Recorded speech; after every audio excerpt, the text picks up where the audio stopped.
خیر کہاں سے کام میں تو یہ ٹاپک نہیں تھا, لیکن ہم کدھر کو نکل لیے.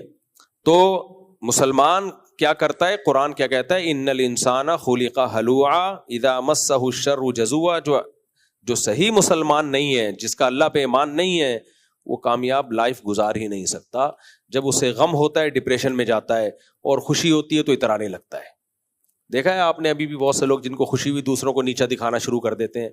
مشہور ہے نا کہ جب نئی نئی دولت آتی ہے تو انسان اوقات سے باہر نکل جاتا ہے. ایک انڈین شاعرہ ہے, اس کا بڑا اچھا شعر ہے, اکثر میں سناتا رہتا ہوں کہ جو خاندانی رئیس ہیں وہ مزاج رکھتے ہیں نرم اپنا, تمہاری دولت بتا رہی ہے, تمہارا لہجہ بتا رہا ہے تمہاری دولت نہیں ہے, تمہارا اسٹائل بتا رہا ہے ابھی نیا پیسہ ہے تمہارے پاس, اپنی اوقات بھول گئے ہو. جو ہمیشہ سے دولت مند ہوتے ہیں نا وہ ایسے نہیں ہوتے کہ وہ بہت زیادہ اپنی دولت کی نمائش کی کوشش کریں. خیر, تو اللہ تعالیٰ نے قرآن میں کیا فرمایا, انسان جلد باز ہے, جب کوئی مصیبت پہنچتی ہے تو بے صبر ہو جاتا ہے. دیکھو غم کی یہ جو, میں بھی کچھ لوگوں کو سائیکیٹرسٹ یا سائیکالوجسٹ کے پاس جانے کا مشورہ دیتا ہوں, حالانکہ وہ دیندار ہوتے ہیں. آپ کی نا بے سکونی کی دو وجہ ہوتی ہیں. ایک وجہ تو نیچرل ہے, وہ سب کو ہو سکتی ہے, آپ کی نیند ہی نہیں ہوئی. آپ کتنے بھی خوش مزاج ہوں, اگر نیند ہی نہیں ہو رہی تو آپ ظاہر ہے ٹینشن میں جاؤ گے. وہ تو چاہے نیک ہو برا ہو, پریشانی ہوگی اس کو. یا بعض دفعہ دماغ کا کوئی کیمیکل ہی آگے پیچھے ہو گیا, موروثی بھی ہوتا ہے یہ. تو ایسے موقع پہ تو نیند کی گولی بھی کھا سکتا ہے انسان, ڈپریشن کی دوا بھی کھا سکتا ہے. یہ کوئی بے دینی کی بات نہیں ہے, یہ اس کی علامت نہیں کہ بندہ بے دین ہے. کیونکہ ظاہر ہے دماغ بھی ایک مادی چیز ہے نا, اس میں جو کیمیکل آؤٹ ہو گئے, اوپر نیچے ہو گئے, وہ تو سیٹنگ پہ ڈاکٹر لے کر آئے گا نا. ابے کسی کا گھٹنا ٹوٹ گیا تو ڈاکٹر لا کے سیٹنگ پہ لائے گا نا, تو دماغ بھی الٹا سیدھا ہو گیا تو اس کو کون لے کر آئے گا سیٹنگ پہ؟ ڈاکٹر. وہ تو نیچرل ہے, وہ کسی کے ساتھ بھی ہو سکتا ہے. آپ مسلسل سفر کی وجہ سے تھکاوٹ ہے, آپ کی نیند نہیں ہو رہی, تو نیند کی گولی کھا لینے میں کوئی حرج نہیں ہو. تو ڈاکٹر کا ٹاپک ہے, ڈاکٹر بتائے گا. لیکن میں جنرلی ایک بات کر رہا ہوں, آج کل جو سائیکیٹرسٹ یا سائیکالوجسٹ کے پاس لوگ جا رہے ہیں نا, جن ٹینشنوں کی وجہ سے, وہ بے دینی کی وجہ سے ہیں. نیند کی گولیاں جو کھا رہے ہیں ان کا اصل علاج دین ہے. سمجھتے ہو کہ نہیں سمجھتے؟ وہ سفر کی تھکاوٹیں نہیں ہیں, وہ خامخواہ کی ڈپریشن ہے, کچھ بھی نہیں ہے پھر بھی ٹینشن میں ہے.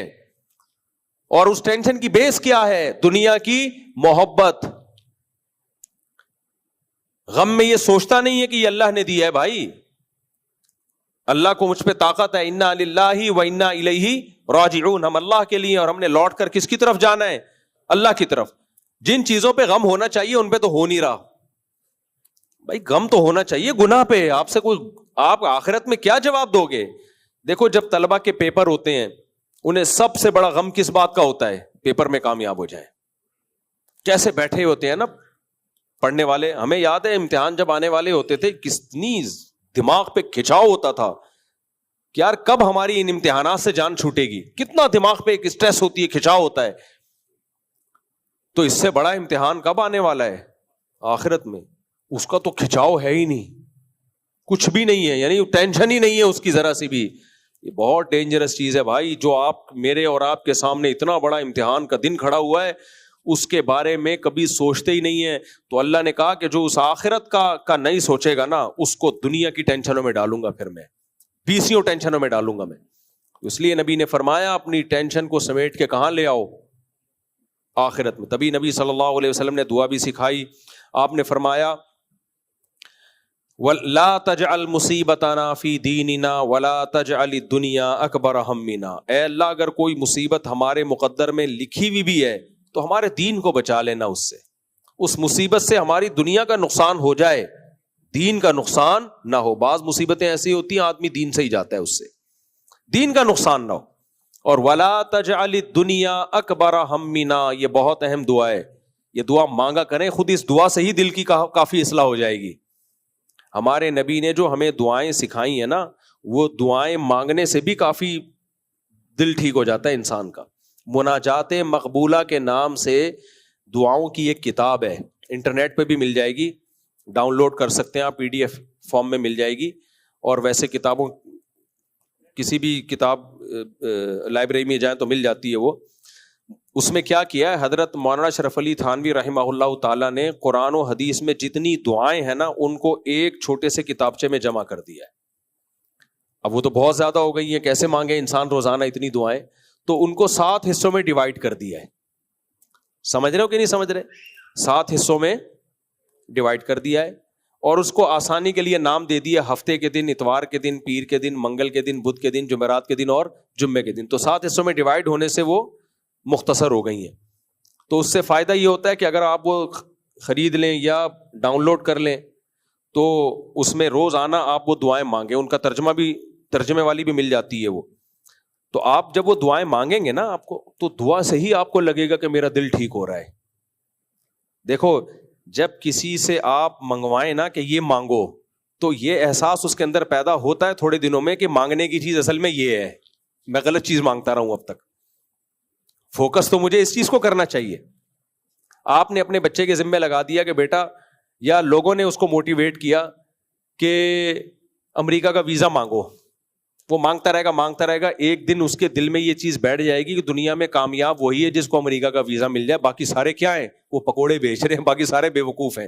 بیٹھے گا کہ نہیں ٹرینڈ چلتا ہے نا کسی چیز کا, ہر ایک کو ایک چیز پہ لگا دیا آپ نے, تو اس سے کیا ہوگا, ان کے دل میں اس چیز کی اہمیت بیٹھ جائے گی.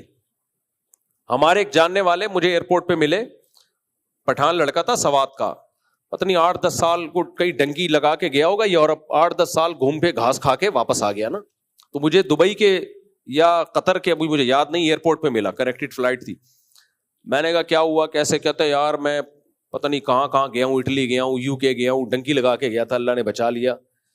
8 سال کہہ رہے جھک مار کے واپس آ رہا ہوں, میری توبہ جو میں کبھی دوبارہ جاؤں. تو میں نے کہا گئے کیوں تھے, کہہ رہے گئے اس لیے کہ ایک دماغ میں نا نوجوانوں کے بیٹھا ہوا ہے, جو اٹلی چلا گیا, جو یورپ چلا گیا, جو یونان چلا گیا, جو UK چلا گیا, وہ بس جنت کے باغوں میں ٹہل رہا ہے. تو دماغ میں نا ایک, بھائی کسی نوجوان سے بھی پوچھے نا, وہ بتا رہا ہو کہ میں یورپ جا رہا ہوں, دوسرے کے دل میں ایک کھلبلی سے, ابے تو یورپ جا رہا ہے, ہم ادھر ہی انڈا موڑ پہ بیٹھے ہوئے ہیں یار. ایک عجیب سا دماغ میں نا بنا لیا ہے. بھائی اگر کچھ بھی نہیں آتا تو جاپان بھی چلا جا, امریکہ چلا جا, وہاں بھی رگڑے ہی لگیں گے تیرے. دنیا میں ہر جگہ قدر ہوتی ہے, آپ کو آتا کیا ہے, کرے گا کیا. آپ نوجوان سے پوچھیں وہاں جا کے کرے گا کیا.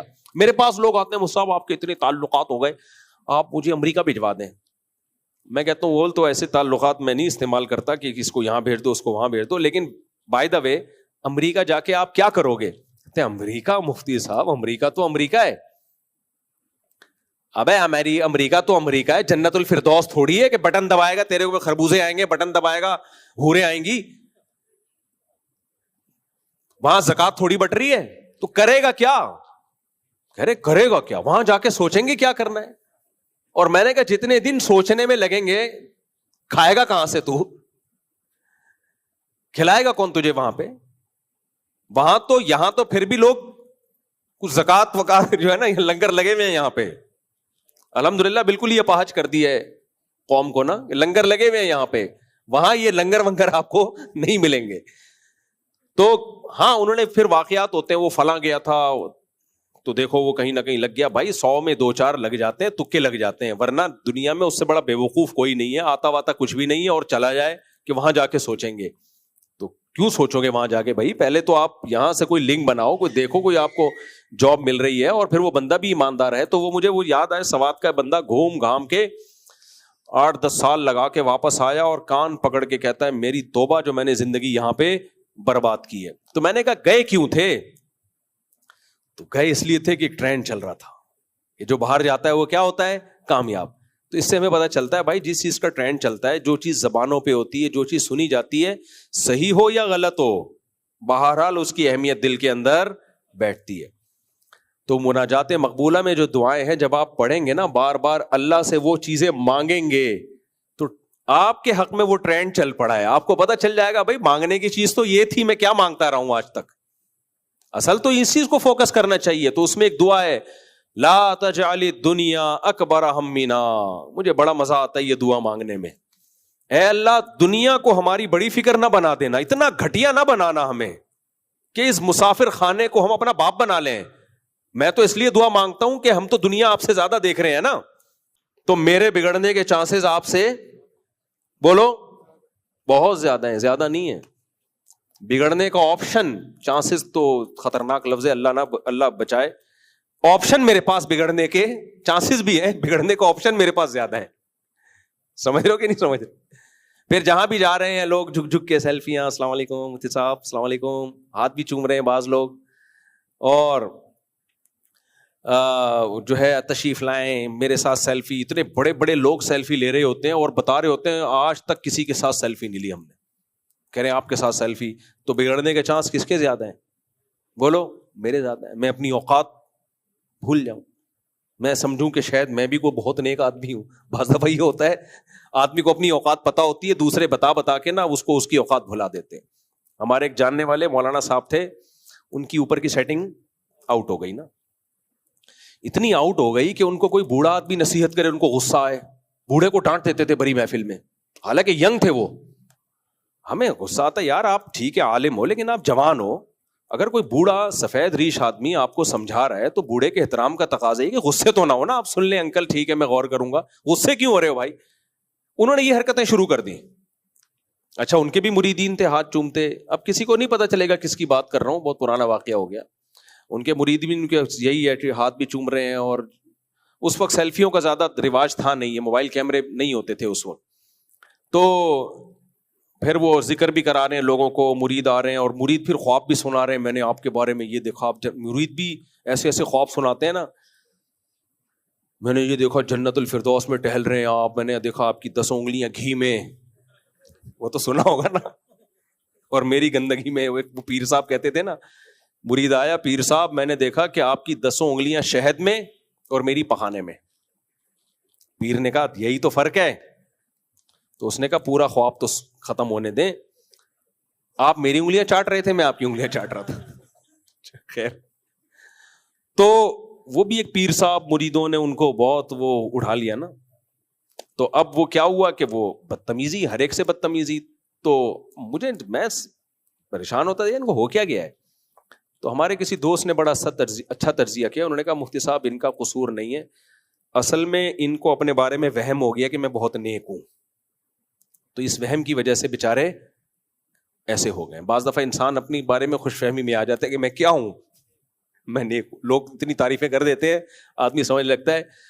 انسان دوسروں کی تعریفوں سے اتنا متاثر ہوتا ہے نا, اپنے عیب اس کی نظروں سے چھپ جاتے ہیں. یہ بالکل ایک حقیقت ہے.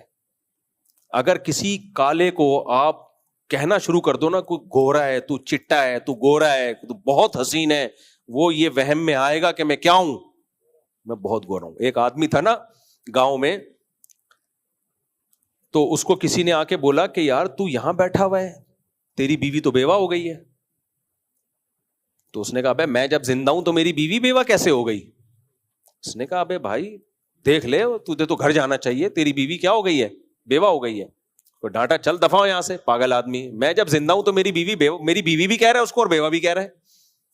تھوڑی دیر میں دوسرا آدمی آیا, اس نے کہا بھائی تو یہاں بیٹھا ہوا ہے, تیری بیوی کیا ہو گئی ہے, بیوہ ہو گئی. تھوڑا کم اسٹائل میں ڈانٹا, دفعہ ہو یہاں سے, شرم نہیں آتی جھوٹ بولتے ہوئے, میں جب زندہ ہوں تو بیوی کیسے بیوہ ہو گئی. پھر تیسرا بندہ آیا, بے تو یہاں بیٹھا ہوا ہے, کپڑے دھو رہا ہے, تیری بیوی بیوہ ہو گئی. تو اب تھوڑا سا اس کو وہم ہونا شروع ہو گیا کہ شاید بیوہ ہو گئی. ہنس دیا کہ جاؤ یار تم لوگ مذاق کر رہے ہو نا تم لوگ میرے ساتھ. چوتھا آیا, یار غفار تجھے کسی نے بتایا نہیں کہ تیری بیوی بیوہ ہو گئی ہے. تو شروع میں تو مذاق سمجھا, جب 10 15 20 25 30 لوگوں نے کہا بھاگ رہے گھر, تگڑ تگڑ تگڑ. لوگ کہہ رہے کیا ہو گیا, کہہ رہے بھائی میری بیوی بیوہ ہو گئی. یہ انسان پر میڈیا کا اثر ہوتا ہے. تو وہ تو بیوی بیوہ ہونے کے لیے تو 25 30 آدمی چاہیے تھے اس کو یہ وہم ڈالنے کے لیے. اپنی تعریف 2 بندوں سے بھی آدمی سن لے تو یقین کر لیتا ہے یار یہ بندہ کیا کہہ رہا ہے.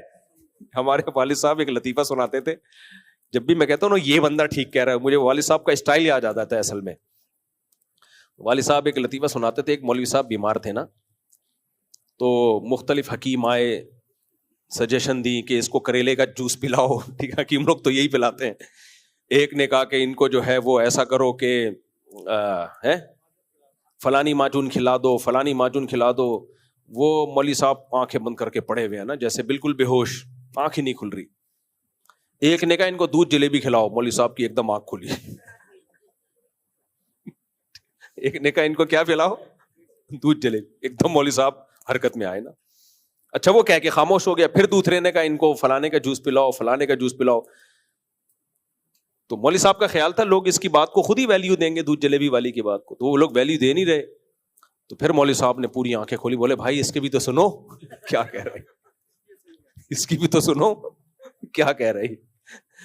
تو انسان کے فیور میں جو چیز جاتی ہے نا، وہ چیز انسان کو بہت اچھی طرح سنائی بھی دیتی ہے، اس کا مطلب بھی سمجھ میں آتا ہے، بھلے وہ انگلش میں ہو پھر بھی سمجھ میں آئے گی، وہ پشتو میں ہو، پنجابی میں ہو پھر بھی.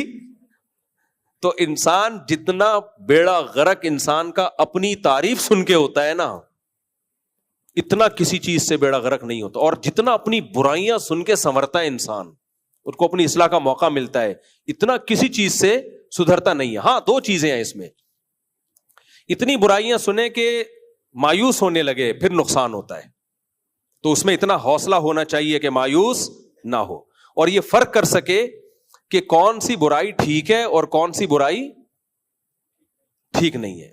یہ اس میں تجزیے کی صلاحیت ہونی چاہیے، کیونکہ بعض دفعہ جو برائی نہیں ہوتی وہ بھی آپ سنتے رہو گے تو پھر مایوسی کی طرف جانے لگتا ہے، پھر اس میں موٹیویشن نہیں ملتی.